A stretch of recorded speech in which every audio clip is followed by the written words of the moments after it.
네, 하나님 말씀 마태복음 14장입니다.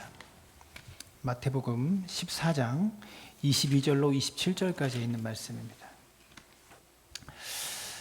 네, 함께 예배할 수 있어서 행복하고요. 감사합니다. 중국의 고사성어 중에 인생은 새옹지마라는 그런 고사성어가 있어요. 이 말의 뜻이 무엇인지 여러분 아시지 않습니까? 세상 만사가 변화가 많아서 어떤 것이 인생의 화가 되고 어떤 것이 인생의 복이 될지 이게 예측하기가 어렵기 때문에 우리 인생에 닥치는 재앙도 그렇게 슬퍼할 만한 게 못 되고 우리 인생에 닥치는 복 역시 그렇게 기뻐할 만한 게 못 된다, 이런 뜻입니다. 그래서 인생은 새옹지마라는 이야기를 합니다.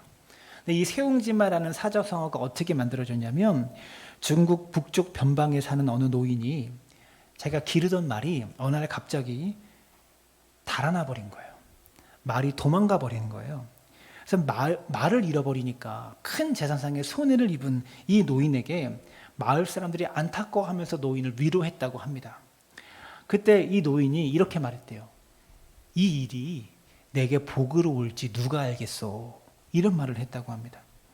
그런 뒤에 얼마 지나지 않아서 마구간은 비어있는데 이 노인에게 이전 말보다 더 좋고 더 귀한 말 한 필이 새로 생겼다고 합니다. 그러자 이번에는 동네 사람들이 찾아와서 이 귀한 말 한 마리가 생겼으니 동네 사람들이 참 잘됐다고 축하해 주었다고 해요. 그러자 노인이 이번에도 이 말이 화가 될지 어떻게 하느냐, 이렇게 대답을 합니다. 근데 정말 이 노인의 말처럼 그 집안에 새로 들어온 더 좋은 말 때문에 화가 당했다고 합니다. 노인의 아들이 말을 타다가 말에서 낙마해가지고요, 다리가 부러지고 절름발이가 되는 큰 사고가 그 새로 들어온 좋은 말 때문에 일어나게 됐다는 거예요. 동네 사람들이 이제 노인에게 찾아와서 안 됐네요, 그 말이 참 화가 되었네요, 그놈의 말 한마디 때문에 귀한 아들이 다치게 되었네요 라고 물었다고 해요. 그러자 노인이 이번에도 어찌 알아요, 말 때문에 아들이 다친 게 복이 될지 어떻게 알아요, 이렇게 대답을 했대요. 그리고 얼마 지나지 않아서 나라에 큰 전쟁이 났는데 다른 집 아들들은 다 전쟁에 착출돼서 나가서 다 죽었는데 아들은 다리가 부러져가지고 절름발이었기 때문에 전쟁에 착출되지 않았던 거예요. 그래서 그 노인의 아들만 생명을 지킬 수 있게 된 거죠. 이 이야기를 통해서 만들어진 고사성어가 새옹지마라는 단어예요. 사람들은 인생은 새옹지마다, 이런 이야기를 합니다. 인생 속에서 찾아오는 많은 일들이 저와 여러분에게 좋은 일이 될 수도 있고요, 나쁜 일이 될 수도 있다라는 거예요. 그렇기 때문에 인생에 나쁜 일을 만나도 결코 낙심해서도 안 되는 것이요, 인생은 새옹지마이기 때문입니다.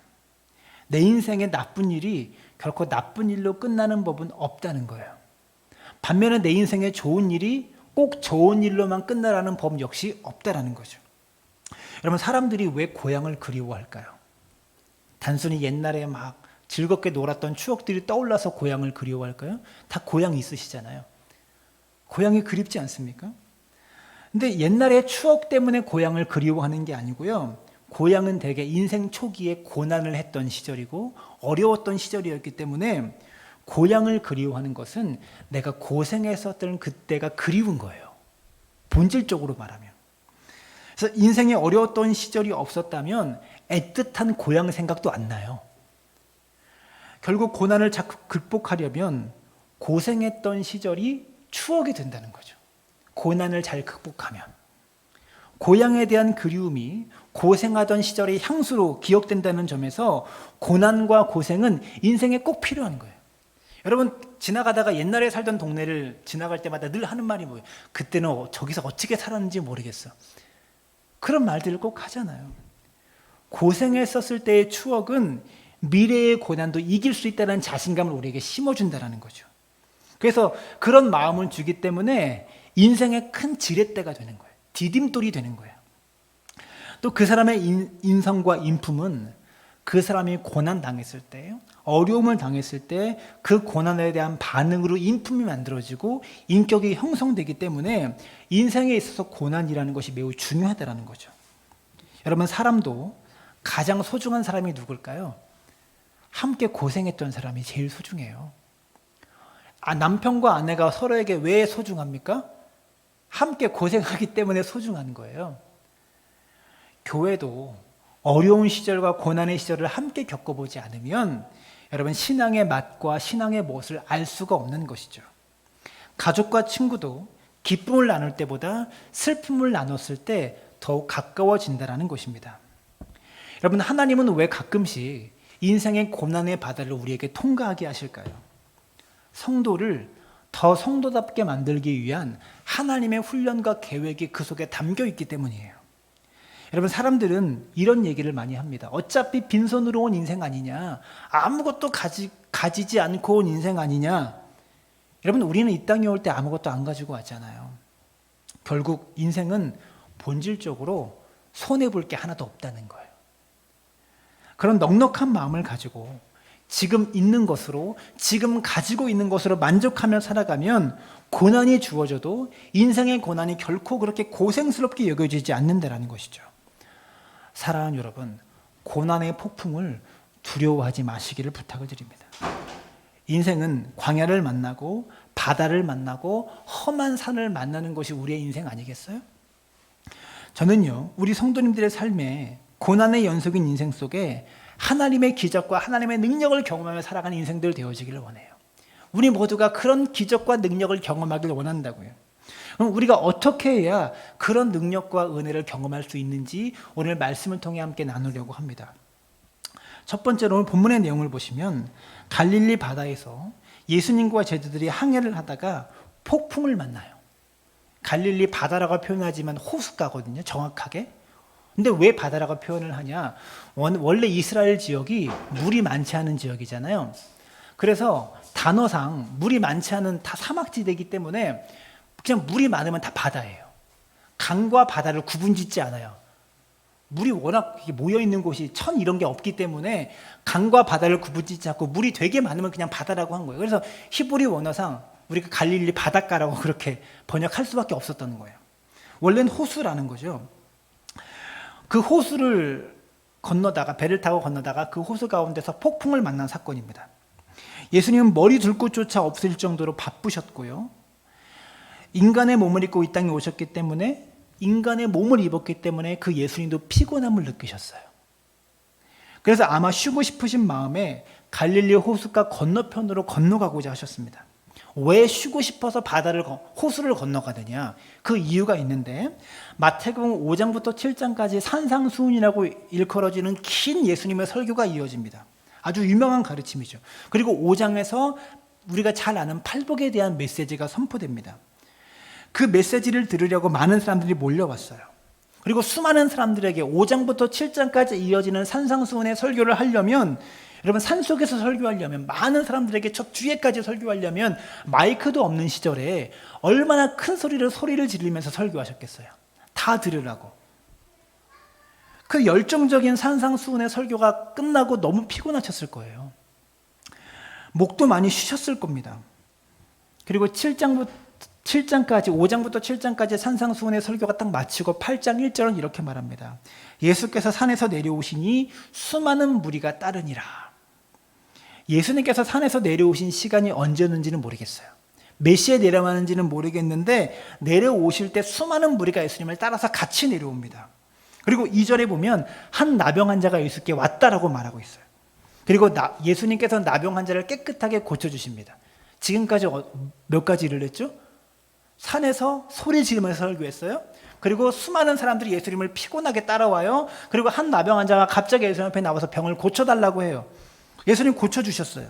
그리고 5절 말씀해 보면 예수님이 가버나움으로 이제 이동하십니다.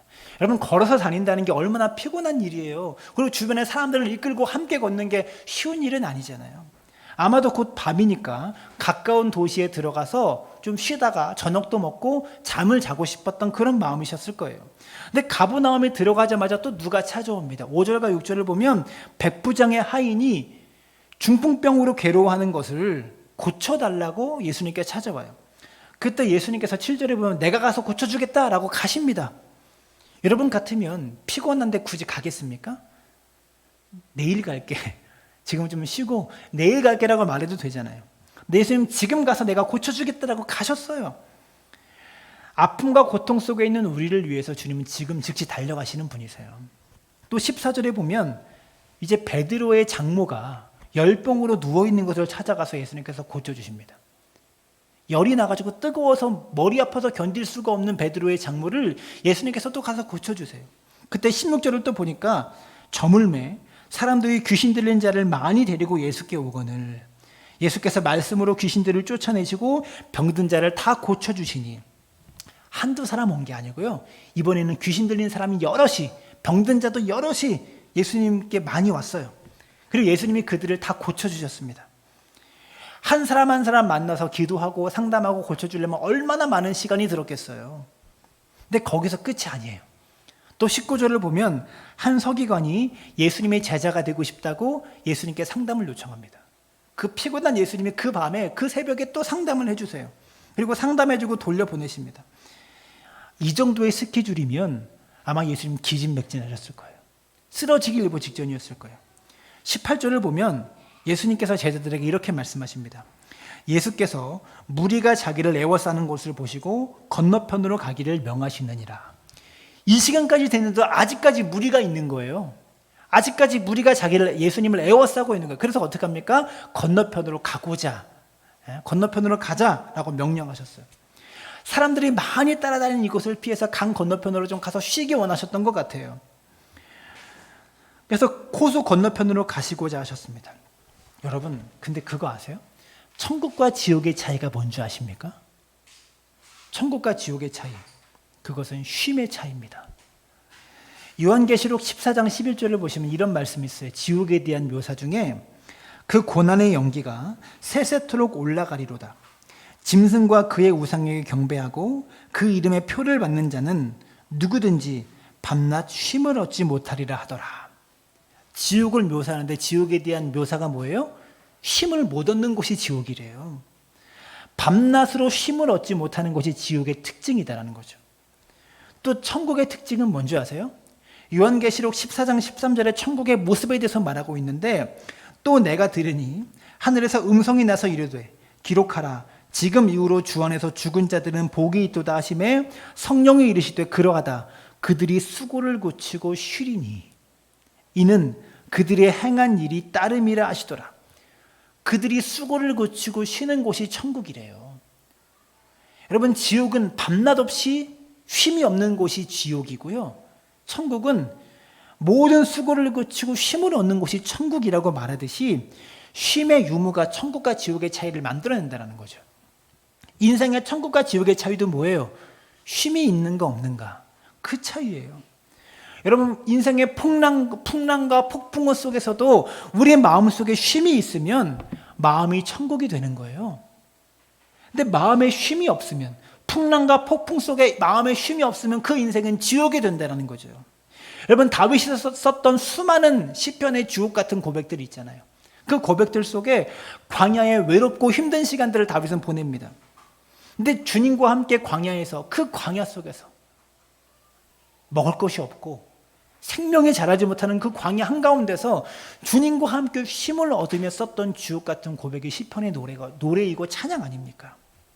여러분, 인생의 풍랑 중에, 인생의 광야 한가운데 여러분이 하나님을 찬양하는 나의 시편을 기록할 수 있고 쓸 수 있다면 우리가 만난 인생의 풍랑은 다른 의미로 우리에게 다가올 것이에요. 사랑하는 여러분, 기억하시길 바랍니다. 천국과 지옥의 차이가 쉼의 유무의 차이라는 거. 인생의 풍랑 속에서 우리가 쉴 수 있다면 그곳이 천국이다라는 거 기억하시길 바랍니다. 고난의 시간들을 함께 보내고 있지만 여러분, 이 고난의 시간 속에 마음의 쉼이 있을 수 있게 되기를 주님의 이름으로 축원합니다. 두 번째, 하나님의 능력을 경험하려면 자신의 생각과 자신의 지혜를 버려야 한다는 거예요. 내 힘으로 이 풍랑을 뚫어봐야지, 내 힘으로 이 난관을 헤쳐나가 봐야지, 이런 생각 버려야 합니다. 이게 교만이라는 거예요. 오늘 본문 23절을 보면 예수님께서 먼저 배에 오르시자 제자들도 함께 배에 올랐습니다. 예수님과 제자들이 함께 배를 탔어요. 예수님의 직업은 뭐였죠? 목수였어요. 근데 제자들의 직업은 뭡니까? 대부분이 어부였어요. 예수님의 제자 중에 어부가 몇 명입니까? 최소한 베드로, 안드레, 야고보, 요한, 그리고 도마도 어부 출신이에요. 12명 중에 5명, 즉 40% 정도? 40% 정도가 갈릴리 바다에서 생계를 유지하던 수십 년 동안, 한 20년, 30년 동안 어부 일을 했던 어부들이에요. 아무리 어둠이 가득해도 이들은 바다에서 잔뼈가 굵은 사람들입니다. 그런데 중간쯤 갔을 때 갑자기 돌풍이 불어왔어요. 자신들이 어린 시절에 헤엄치고 놀던, 매일 출근해서 어부 일을 하면서 먹고 살았던 곳이기 때문에 누구보다 이들은 이 바다에 대해서, 이 호숫가에 대해서 잘 알고 있었다는 거죠. 갈릴리 바다는 둘레가 53km래. 한 바퀴 다 도는데 53km. 동서를 가로질러 가면 배로 1시간 정도 걸린다고 합니다. 가로질러 가려면. 수심의 평균 깊이가 26m, 가장 깊은 곳은 43m래요. 예수님과 제자들이 고기잡이 배를 타고 갈릴리 바다 중간쯤에 갔을 때 갑자기 돌풍이 일어납니다. 인생의 풍랑을 만나면 여러분, 내 지혜, 내 지식, 내 경험 다 필요 없어요. 하나님께서 주시는 지혜로만 이 풍랑을 헤쳐나갈 수 있다는 거예요. 1912년 4월 10일에 승객 1516명을 태우고 가던 타이타닉호가 침몰합니다. 길이 269m, 너비 28m, 높이는 아파트 20층 높이였대요. 타이타닉호의 침몰도 잘못된 지식, 잘못된 경험에서 비롯되었다는 거예요. 영국에서 출발한 지 3일 만에 타이타닉호는요, 본국에 무전 연락을 받습니다. 앞에 커다란 빙산이 기다리고 있다. 그때 운행사가 짜증을 내며 말합니다. 이 배의 견고함을 모르는가? 어떻게 큰 빙산이라도 우리가 뚫고 지나가고 파헤치고 지나갈 수 있다. 왜 우리의 즐거운 여행을 방해합니까? 라고 짜증을 내며 대답했다고 합니다. 근데 본국에서 계속해서 무전 연락이 오자 무전사가 그 내용을 선장에게 보고합니다. 그때 선장은 잠깐만 경고방송을 하고 배를 그대로 전진시켰대요. 배에 대한 지나친 과신으로 배는 최고 시속 22노트로 달리다가 빙산과 정면으로 충돌해서 파손되고 1516명의 배에 탔는데 1513명이 다 죽었대요. 3명만 살아남은 놀라운 사건이라고 합니다. 인간의 상식과 고정관념을 믿으면 결국 실패한다는 거죠. 우리 인생을 내 지식과 내 계산과 내 방식으로 살아갈 수가 없는 거예요. 여러분 한번 생각해 보세요. 내 머리가 그렇게 믿을 만한 머리입니까? 내가 한 계산이 그렇게 정확한 계산이라고 생각하세요? 저도 가끔씩 일을 나가면 계산했는데 틀릴 때가 많아요. 생각하고 계산해서 딱 했는데 어떻게 사이즈가 안 맞을 때가 많아요. 내가 한 계산이 그게 한계라고요. 근데 본문에서 주목해야 될 것은 이 배에 예수님이 함께 타고 계셨다는 거예요. 그게 중요합니다. 예수를 믿고 신앙생활하면서 예수님과 함께 있으면서도 내 지혜와 내 생각 가지고 살아가는 삶이 가능하다는 거예요. 예수님과 함께 인생을 동행하고 있다고 생각하면서도 내 계산대로 사는 삶이 가능하다는 거예요. 왜 예수님과 함께 배를 탔는데 제자들은 자기의 생각으로 지금 풍랑을 헤쳐나가려고 하고 있어요.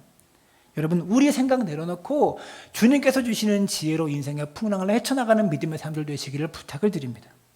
세 번째로, 풍랑 속에서 기적을 경험하려면 그 풍랑 속에서 주님의 이름을 불러야 돼요. 예수님이 함께 탄 배도 폭풍을 만났습니다. 물이 들어와서 물에 빠져가지고 배가 침몰할 것만 같은 상황을 만날 수 있는 거죠. 질병이라는 폭풍, 경제적인 폭풍, 인간관계가 깨지는 폭풍, 온갖 종류의 폭풍과 풍랑들이 우리 인생 속에 불어닥칠 수 있어요. 예수님의 제자들도 주님과 함께 동행하는 자리에서 풍랑을 만났음을 우리는 기억해야 합니다. 그런데 여러분, 이 이야기 속에 갑작스럽게 폭풍과 풍랑이 몰아친 것보다 더 문제가 되는 것은요, 그 시간에 예수님이 주무시고 계셨다라는 겁니다. 아무리 피곤하셔도, 아무리 그렇게 피곤해도 뱃속에 물이 들어와서 배가 막 흔들리고 풍랑 속에 있는데, 그리고 막 저체온증으로 제자들은 막 목숨의 위기까지 왔다 갔다 하는 상황에서 물을 푸고 있는데 예수님이 주무시고 계셨어요. 그 배에서. 어떻게 이 와중에 주무실 수 있을까? 우리 인생에, 우리 삶 가운데 찾아오는 환난과 풍랑 속에 마치 하나님께서 안 계시거나 예수님께서 주무시고 계신 것처럼 느껴질 때가 있어요. 나는 이렇게 고통당하고 있고 풍랑 때문에 죽을 것만 같은데 하나님이 아무런 대답을 안 해주실 때가 마치 주무시는 것처럼 가만히 계실 때가 있다라는 거예요. 시편 10편 1절을 보시면 여호와여 어찌하여 멀리 서시며 어찌하여 환난 때에 숨으시나이까. 시편 44편 23절부터 26절에 주여 깨소서 어찌하여 주무시나이까. 일어나시고 우리를 영원히 버리지 마소서. 어찌하여 주의 얼굴을 가리시고 우리의 고난과 압제를 잊으시나이까. 우리 영혼은 진토 속에 파묻히고 우리 몸은 땅에 붙었나이다. 일어나 우리를 도우소서. 주의 인자하심으로 말미암아 우리를 구원하소서. 지금 시편 기자는 뭐라고 말하는 거예요? 어찌하여 주무시나니까. 주님 좀 깨세요. 왜 주무시고 계십니까? 어찌하여 주의 얼굴을 가리고 우리의 고난과 압제를 잊고 계십니까? 우리 영혼이 지금 진토 속에 진흙 속에 파묻혀 있고요. 우리 몸이 땅에 붙었어요. 여호와여 좀 일어나 주세요. 잠에서 좀 깨주세요. 이렇게 고백하고 있는 거죠. 우리 삶에 마치 주님이 주무시는 것과 같은 그런 상황 속에 우리는 어떻게 해야 될까요? 그럴 때는요, 우리가 주님을 깨워야 합니다. 주님을 깨워야 돼요. 예수님의 제자들도 마찬가지였습니다. 어부들로서 갈릴리 바다의 전문가들이었어요. 아무리 대단한 지식이 있고 능력이 있어도 스스로 해결할 수 없는 풍랑의 문제 앞에서 예수님을 깨우지 않으면 안 되는 거예요. 여러분, 구약 성경에 욥이라는 인물이 있습니다. 욥은 동방의 의인으로서 온전하고 정직하여 악에서 떠난 자라고 성경은 그렇게 이야기합니다. 그가 얼마나 순전한 사람인가 보여준 단적인 예가 있는데요. 어느 날 욥에게도 인생의 고난과 재앙이 불어닥칩니다. 하루아침에 불에 타서 재산을 다 잃어버렸어요. 그 당시 뭐 보험이 있었겠습니까? 뭐가 있었겠습니까? 다 불타서 다 죽었어요. 집이 불탔고요. 사랑하는 자녀도 집안에서 다 죽었고요. 기르던 가축까지 다 잃었고요. 건강까지 잃었습니다. 나중에는. 그의 재산은 양이 7,000마리, 낙타가 300마리, 소가 500마리, 암나귀가 500마리, 그리고 종도 많았대요. 하인도. 아들이 7, 딸이 3이 있었대요. 욥이 당하는 고난을 바라보면서 욥의 아내가 해도 하나님이 너무한다고 여겨지는 거예요. 그래서 욥에게 차라리 하나님을 저주하고 죽으세요라고 아내가 말할 정도로 악담을 합니다. 아내가. 우리는 욥과 같은 정도의 고난과 인생의 어려움이 불행한 일을 당하지 않는다고 해도 인생을 살다 보면 갑자기 불어닥치는 돌풍을 경험할 때가 있어요. 갑자기 하루아침에 그냥 싹 쓰러져 버리는 그런 아픔과 고통을 당할 때가 있다고요. 마치 하나님께서 안 계시거나 주무시고 계시는 것처럼 느껴질 때가 분명히 있다라는 것이죠. 그러나 여러분, 분명한 것은 우리가 그렇게 느끼지 못한다고 할지라도 이스라엘을 지키시는 자는 졸지도 않으시고 주무시지도 않으신다는 것을 기억하시길 부탁을 드립니다. 시편 121편 3절과 4절은 여호와께서 너를 실족하지 아니하게 하시며 너를 지키시는 이가 졸지도 아니하시리로다. 이스라엘을 지키시는 이는 졸지도 아니하시고 주무시지도 아니하시리로다. 제자들이요, 주무시는 예수님을 다급하게 깨우면서 우리가 죽게 되었습니다라고 말하자 예수님은 제자들에게 어찌하여 무서워하느냐 믿음이 작은 자들아 라고 하신 후에 바람과 바다를 꾸짖으시니까요 바다가 잔잔해졌대요. 그게 말씀의 기록입니다. 성경은 오류가 없어요. 정확한 하나님의 말씀입니다. 자다가 깨셔가지고요 어찌하여 무서워하느냐 믿음이 작은 자들아 라고 하신 후에 바람과 바다를 예수님이 꾸짖으셨다고요. 혼내셨다고요. 여러분, 제자들이 믿음의 작음을 지적하신 것은요 분명히 예수님과 함께 계심에도 불구하고 그들이 풍랑을 두려워했기 때문이에요. 폭풍까지도 다스리는 예수님을 제자들이 신뢰하고 있지 못했기 때문입니다. 여러분, 왜 예수님은 제자들을 데리고 폭풍이 일어나고 풍랑이 올 수 있는 바다를 향해 가셨을까요? 제자들의 믿음을 테스트하기 위한 하나님의 숨은 뜻이 담겨 있는 거 아니었겠어요?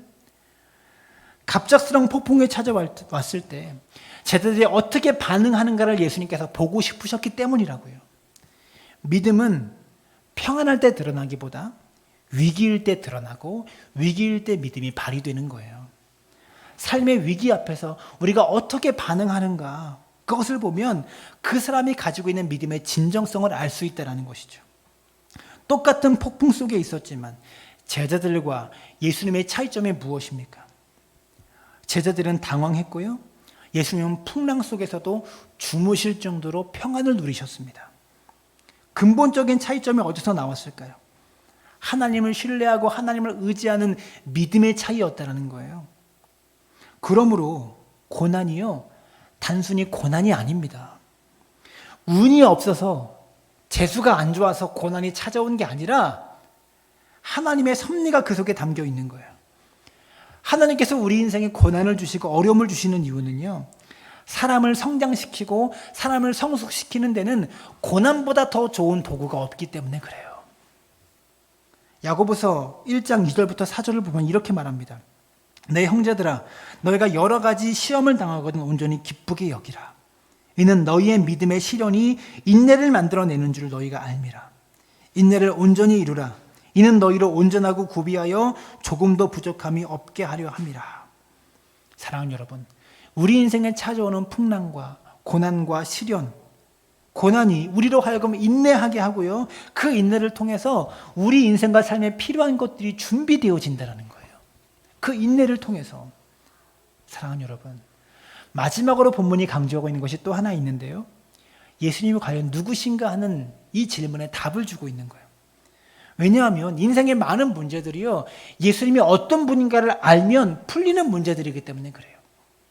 마태복음 8장 26절과 28절을 보면 곧 일어나서 바람과 바다를 꾸짖으시니 아주 잔잔하게 되거늘 사람들이 놀랍게 여겨 이르되 이가 어떠한 사람이기에 바람과 바다도 순종하는가 하더라. 예수님 말씀 한마디에 바람과 바다가 잔잔해졌어요. 배에 탄 모든 사람들을 죽음으로 내몰아 버릴 것 같은 무서운 풍랑이 잔잔해진 것을 보면서 배에 탄 제자들이 뭐라고 말합니까? 이분이 누구시기에 바람과 바다도 그분 말씀에 순종하냐, 놀라는 거예요. 여러분, 꾸짖었다라는 것, 말을 듣는다는 거죠. 인격이 있다라는 겁니다. 여러분, 오늘 아침에도 제가 아이들을 꾸짖었는데요, 말 좀 들으라고 꾸짖었는데 왜 꾸짖었습니까? 인격이 있기 때문에, 꾸짖으면 듣기 때문에 혼낸 거예요. 근데 예수님은 우리가 아무리 꾸짖어도 말도 안 되는 인격이 없는 바람과 바다에게 꾸짖으시고 명령하셨어요. 그러니까 바람이 그분의 말을 들었어요. 예수님의 말을. 그래서 제자들의 반응, 이분이 어떤 사람에게 바람과 바다도 순종하는가? 예수님은요, 자연 만물을 창조하시고 다스리는 분이십니다. 신앙생활의 시작은 예수님이 어떠한 분인가를 제대로 아는 데부터 시작하는 거예요. 예수님이 어떠한 분인지를 깨닫고 아는 데부터 믿음이 시작되고 신앙이 출발한다는 거죠. 여러분, 사람이 진정으로 변하기 시작하는 것도요, 예수님이 누구신지를 아는 것에서부터 변화하기 시작하는 거예요, 사람이. 예수님은요, 하늘과 땅의 모든 권세를 가지신 분이십니다. 그래서 바람과 바다, 자연 모든 만물, 우주의 모든 것이 예수님 앞에 순종하고 예수님을 따르고 복종하는 거예요. 여러분, 세상에 주님의 통제 아래, 주님의 통치 아래 있지 않은 게 없습니다. 누구도 통제할 수 없다고 여겼던 바람과 바다까지도 예수님의 권세 아래 복종했다는 것이죠. 말씀을 맺습니다. 사랑하는 여러분, 우리 눈앞에 보이는 현상만 바라봐서는 안 되는 거예요. 우리 눈에 보이는 현상만 바라보지 마시기를 부탁을 드립니다. 겉으로 드러나는 환경만 바라보지 마시기를 바라요. 눈앞에 일어나는 환경을 보면 여러분, 두렵지 않을 수 없습니다. 두려워요. 염려와 걱정이 눈앞에 보이는 환경을 보면 우리에게 몰아닥쳐요. 그러나 우리와 함께 계시는 주님을 믿고 믿음으로 바라보면서 오히려 인생의 풍랑과 폭풍이 하나님의 능력을 체험할 수 있는 기회로 우리에게 다가온다는 것이죠. 예수님은 지금도 살아계시고 지금도 우리와 함께 계십니다. 예수님께서 함께 계시면 우리가 두려워할 필요가 없고 이유가 없다는 것을 기억하시길 바라요. 인생은요, 갈릴리 바다를 항해하는 것과 같습니다. 평온한 바다 같지만 갑자기 돌풍이 불어올 수 있는 것이 바다입니다. 주님이 함께 계셔도 그런 일이 일어날 수 있다는 거죠. 그러나 두려워할 필요 없습니다. 주님을 의지하고 성령의 인도하심을 받을 때에 그 어떤 시련도 시험도 다 지나가고 마침내 우리가 목적지에 도달할 날이 온다는 것을 기억하시기를 부탁을 드려요. 모든 문제는 주님의 통치 아래 있음을 기억하시길 바랍니다. 주님이 컨트롤하십니다. 바람과 바다도 주님의 컨트롤하셨듯이 우리 인생의 모든 바람과 풍랑과 폭풍도 주님의 컨트롤하신다는 것을 기억하시길 부탁을 드려요. 개인의 문제든 가정의 문제든 국가의 문제든 상관없습니다. 갈릴리 바다에서의 전문가도 잔뼈가 굵었던 그들도 어찌할 수 없었던 바다를 잔잔케 하신 예수님이 우리 인생 가운데 불어오는 풍랑과 폭풍도 잔잔케 하실 것을 믿으며 그 은혜와 축복이 우리 삶 가운데 충만하게 임하시기를 주님의 이름으로 축원합니다.